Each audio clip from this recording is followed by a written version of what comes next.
So welcome back everybody. I'm now into week 2 and I think this is now day 9. It's the Tuesday. If you remember, I've got 3 objectives for this week. First one is to try and reduce that swelling. The second one is increase the extension. And the third one is try and get some better sleep arrangements.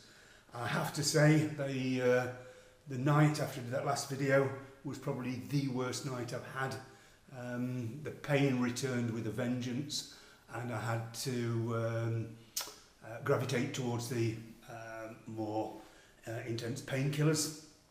I have spoken to the hospital concerning both the swelling and the pain, and they've assured me that this is quite normal, particularly around about through days 8 through to 12. So yeah, we'll see how it goes. How do I feel? I'm still very positive. In most things, I'm not seeing a great deal of change on a day-to-day basis from a movement perspective. Certainly when I do the physio, as you'll see in a minute, there are certain things that are improving. So I don't now need the dressing gown cord to lift my leg up onto the couch. I am using it, but I don't need it, same in bed, which is a big help. By and large, day-to-day, things really haven't changed that much. I'll demonstrate to you in a second where I'm at in relation to some of the physio exercises. But I have to admit I am concerned about this lack of extension. If you remember the other day, I think I managed to get 4 fingers behind the knee when I'd been trying it. It's not much better than that. But we'll see today, another day, things change. Other things that I've got ongoing this week that I'm quite looking forward to, I'm having the staples taken out day after tomorrow, which again will hopefully improve the mobility within the leg, because there's no doubt about it, this dressing is going to be restricting the movement in there. And the other thing is I've got a couple of clients coming in later on this week. Tomorrow I've got the 89-year-old lady who's had her knee replaced in June, so I think that's more going to be a therapy session for me rather than for her. She's not coming for a knee. I use laser therapy for certain things, and she's got a shoulder issue.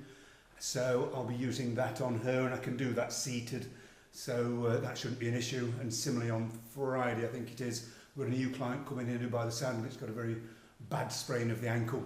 So again, that's just going to be a laser therapy session that I should be able to do without putting any strain on my body.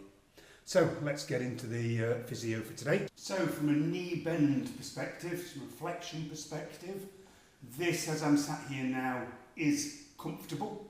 If I bring the foot back and then take the knee forward, now we get into the extreme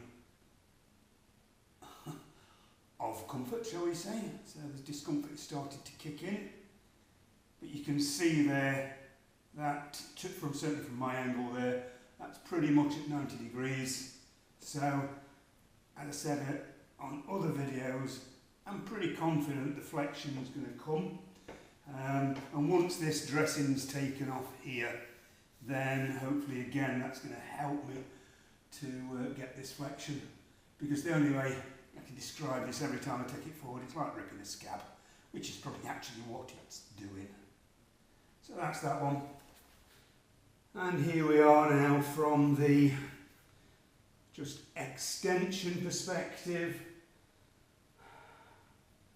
I'm on the limit of comfort here. I'm trying to force that knee into the ground, and as you can see, it's still 4 fingers that I'm sliding under there. It might be a little bit of improvement. I can feel perhaps more pressure on that top joint. But as I say, this is the one that really does concern me.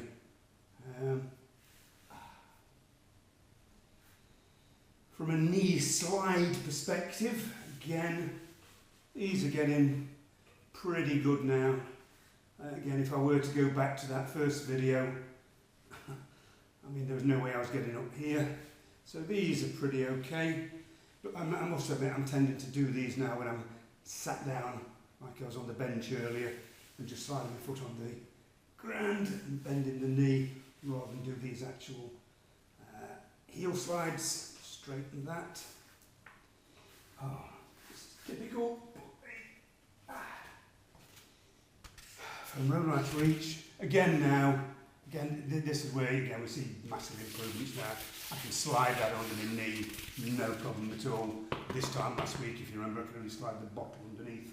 So this is good. I should have done the static quad activation, but I've already put this under, so I'll now try and lift this. I'll just turn the camera slightly, I don't know what it's picking up. So now you can see I'm lifting that foot off the floor, and I can hold that and then gradually lower it down. Not painful, but again, very uncomfortable, and I'm only going to want to do 2 or 3 of these.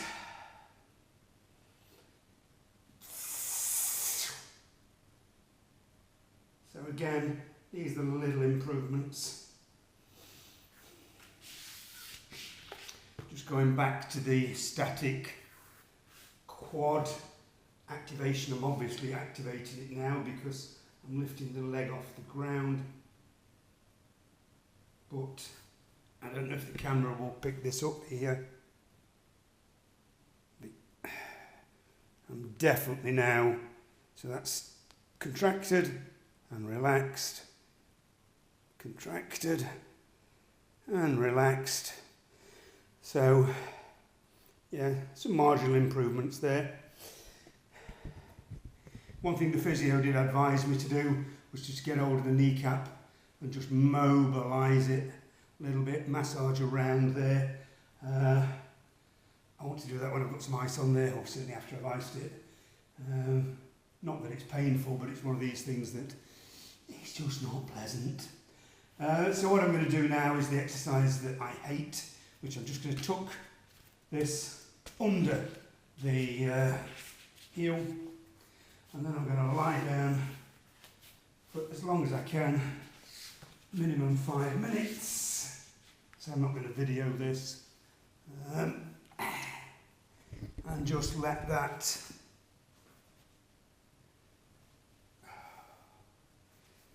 leg relax down with gravity.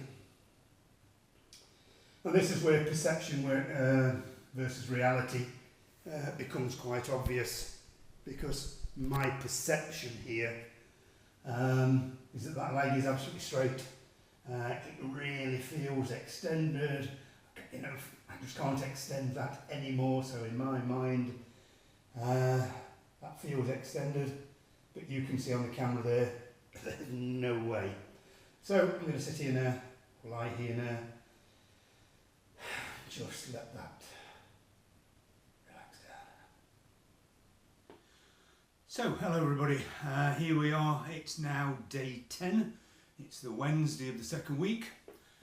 Apologies because I'm having a low day today, despite preloading with the stronger medication last night. I had a really bad night's sleep, not the worst sleep ever. I know it was 23 minutes past 4 the last time I looked at the clock this morning before I managed to lie down. And I had an engineer come around to repair my treadmill this morning at 9 o'clock, so I've not had a great deal of sleep. I've tried to have a couple of naps since, but it's just playing up today. Couple of good bits though. The engineer himself, he tore his quad tendon a couple of years ago and ended up having quite intrusive surgery in relation to his knee. He's now fully recovered, but he was talking me through his recovery and how long that took. And also, as I mentioned yesterday, I've seen my 89-year-old client this morning who underwent the same thing as myself back in June. So it's quite interesting comparing notes with her. One of the interesting things with her though was that she'd been told not to do her exercises until the second week. So it's comparing apples with oranges with her. But again, as much as I say today is a really bad day for me, I'm feeling quite low. I know I've been spoken to other people, particularly these two this morning, that we'll get there. It's just going to be a slow thing. The other thing I wanted to do today, I'm going to do my exercises shortly, but I probably won't do them on camera. I can't see there's going to be a great deal of difference between yesterday and today, but what I did think I'd do is just show you this piece of kit here. This is the Thor laser that I use as part of my clinic practice. It's Thor LX2 Class 3B laser. And basically there are 3 different attachments to it. I'm not going to switch these on. This is a single point laser, which is damaging to the eyesight. That's a laser cluster, which again is damaging to the eyesight. I'll just turn it on, and then the other thing that you have as part of it is LED. This is harmless to the eyes, very bright but harmless to the eyes. You can probably see that there. So I'm going to be using that on myself in a minute. There's a specific protocol that you use for it. Basically you apply the different probes at the point of injury, so around the knee, back of the knee. Ideally you want it against the skin.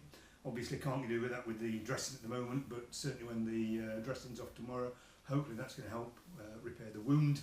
You also apply it to the nerve roots that cover the particular area, so the back in this case, and then you apply it to the lymph nodes that cover the area, which, so for me that's going to be in the groin, and that can help reduce inflammation. There's the single point laser you apply to trigger points around the area. The whole thing takes around 15-20 minutes, but I've had this now coming up 3 years. The reason I've got it is because I had it used on me for a shoulder injury by my chiropractors, and I saw the difference it could make. It's not a cheap piece of kit. That cost me well in excess of 10 grand, but it's all backed up with medical research. Everything that you do, there's a list of protocols, there's a list of randomised clinical controlled trials, etc, etc, where they've used it on different things to show that it does what it says on the tin. But certainly since I've had it, or prior to having it, I might have a wow factor once every 2 or 3 months. Since I've had that, I'll have 2 or 3 wow factors a week. It's been very, very good. So just to describe how it works, the light is absorbed deep into the body, and very similar to sort of you absorbing vitamin D from the sunlight. Similar sort of reaction occurs here, and there are 2 specific reactions that happen within the body. The first thing it does is it increases a chemical called ATP, adenotriphosphate, and that is a chemical that your cells use as fuel. The more of it you have, the better. This increases it. What that means in relation to injuries is it gets things to heal. It promotes that healing process. It gets tissue to start repairing and tissue to start growing. The second thing it does, it reduces oxidative stress. And oxidative stress is the stuff that's causing me the problem at the moment. Oxidative stress is the inflammation and swelling leading to your pain. This reduces it. Anything that's got an itis is inflammation. So plantar fasciitis, I found it really, really good for. Tendinitis, I've got one client who comes for sinusitis, sacroiliitis. It was originally used in the veterinary profession. So if your dog has an operation, very often they'll offer laser to laser the wound afterwards. That's why I'm going to be really interested to get it on the scar once I've got this off. I've done 4 broken bones, broken shoulder, 2 broken shoulders, 1 broken collarbone. At the moment I've got a lady coming to me, she shattered a tibia. So again we're seeing how that's healing. The nice thing about it is there is absolutely no pain involved with this. It's just like applying your iPhone to your skin. It's bloody cold when you first put it on, but there's absolutely no pain involved. And the nice thing there, particularly when it comes to things like bad backs, if somebody's just put the back out, very often those first couple of days you can't really touch them. I hate sending people away, but if they are in that much agony that they can't sit down, lie down, can hardly walk, then usually less is best. The nice thing with this is I can get them to sit on here, we can apply the laser, I might be able to do a little bit of massage while they're sat down, and then we can start that process early doors. Say while I'm talking to you now, I'm actually using the laser on my low back to specifically help with pain. So say watch later this week, stitches or clips being taken out tomorrow, and we'll see. I intend to do a video after that, to look at the scar. I don't know if they'll put a new dressing back on, and also then see whether or not I can get a better range of motion into the leg once this dressing's been removed, and then we'll take it from there. So see you next time. So here we are, day 11, and the stitches have been removed at long last. I'll just show you the wound. One thing I have noticed as well this past day or so is that the swelling is now coming down. Certainly on the lower leg it seems to be much less pronounced, but I'll let you be the judge of that. So I'll just bring the camera in, but hopefully you can see there now the wound. It's a nice tiny wound. We'd got staples apparently top and bottom and just glue through this middle area here. The nurse is a little bit confused as to what this substance is that they've put on top through here. I can now shower without having a plastic bag on, but I think you can see now it's still obviously badly swollen, but the lower leg certainly doesn't seem to be as big as previous. So my intention is shortly I'm just going to laser the wound, get that healing even better, and help try and reduce some of that, more of that swelling. Then I'm going to go back into the gym shortly, do my exercises, and I'll come back to you in a couple of days' time. So good morning everybody, it's now day 14, Sunday. I can't believe that 2 weeks ago today I was actually under the knife. I couldn't do a video yesterday because unfortunately when I came to do use the camera, the battery had died, schoolboy error. I intend today just to show you a different exercise that I've been doing that's going to help with the knee flexion. And then I'll just go through the normal ones very, very quickly, just to show you the improvement and lack of improvement when it comes to that extension. The extension one is now certainly starting to get me worried, but I'll come on to that shortly. So I'll just show you this new exercise that I've started to do. Okay, so this is part of my multi-gym. What I realised is I could actually use this to rest the knee and let gravity nicely take it passively to the region of 90 degrees. This is normally a knee extension machine. I've taken out the bottom pivot there, but certainly when I'm working on the strength in the future, this is going to be a good one to work on the strength. But for now, it allows me just to let the knee relax. That's fine, and what I can do again is just passively bring that underneath. Let's let it go, and then actively do the same. And again, we're hovering in that 90-degree position. Again, not painful. A lot of stress through this front here where the scar tissue is, but that's not bad at all. Another one that this shows me again is that knee extension. It's actually easier to do it on here than when I'm lying down, because of course when I'm lying down I'm lifting it vertically against gravity, where here I'm taking it out before I lift it against gravity. So you will see here now that I'm able to lift that knee into extension. And one of the things I hadn't realised when I watched the video from week 1 was, although I thought I was doing knee extension, what I was actually doing, the knee was coming off the pivot, so I was actually doing leg extension like that. Not quite as exaggerated as that, but you get the point. But now you can see I'm starting to get this knee extension through to flexion through there.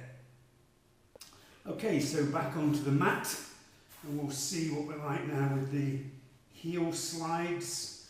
I think I can bring that up now quite high, and that's relatively comfortable.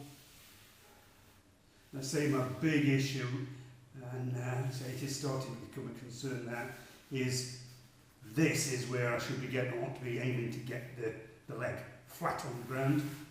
When I come to try and lower that down,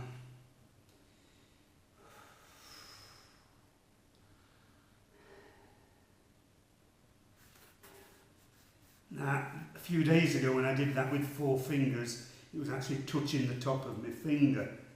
It's not touching the top of my finger now. So I actually feel I've regressed with regards to this particular issue.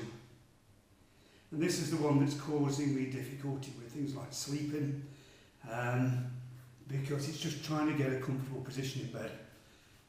It's really been hit and miss. That was one of my objectives this week, was to get some good night's sleep. I think I've had 2 good night's sleeps, the rest have been a nightmare. Fortunately last night was a good night's sleep. I sat up, or I fell off to sleep, sat up, and then over the course of the sleep ended up lying flat back down. But the problem is this is where the leg is in bed. I can't flatten it, so I'll tend to put something underneath it just to support it, which then means it won't extend. But then what I end up doing is I'll lie it onto the side like this, but that then is putting effort into the hip. So it's not the best thing, but I'm seeing the physio tomorrow, and hopefully we'll come up with some kind of strategy to try and get that straighter. I don't know if it needs a brace on, that you can then just change the angle. Again, just to show the knee extension now, I'm saying shoving this underneath now, just a piece of cake, not a problem at all. Put that under, and then again we can now lift that up. This is much more difficult than doing it when I just did it standing at sat, because I say we're lifting this against gravity. But the fact that I can't straighten it means I can't lift it up anymore anyway. So there's my problem at the moment. Certainly I can now, I won't get the camera, I can engage that more. They're starting to get a little bit more definition in. I'll bring the camera up so hopefully you can see now the wound and the swelling. And certainly the lower leg it's still swollen, but it's nowhere near as bad as it was. The ankle is now almost normal. This area here is a lot less swollen, so I'm pleased with that. But there's still a long way to go, and I'm still icing it every hour throughout the day. So we'll end the video here for today. So this is now coming up to the end of week 2. Looking at the objectives from last week, one was to get a better night's sleep. Say that's hit and miss. Reduce the swelling, that's coming down now. Increase the extension, that's not happening. So a lot more work to be done. I mentioned about using the crutches. I'm certainly more fluid now on the crutches. When I first had the crutches, what the tactic was you move the crutch, you bring the bad leg forward to the crutch, and then you bring your good leg forward, but you don't go beyond the crutch. Now I'm able to swing the bad leg through and then bring the good leg through as well, so it's more walking using the crutches rather than just hobbling. I have a feeling that by the end of next week, if that continues to improve, then I'll hopefully down to 1 crutch. Possibly I might be able to get rid of the crutches, certainly for short distances. I'll certainly do a video, hopefully tomorrow, so we'll go to now into week 3, after I've been to see the physio, just to give an update on what they have said. And we'll take it from there. So until next time.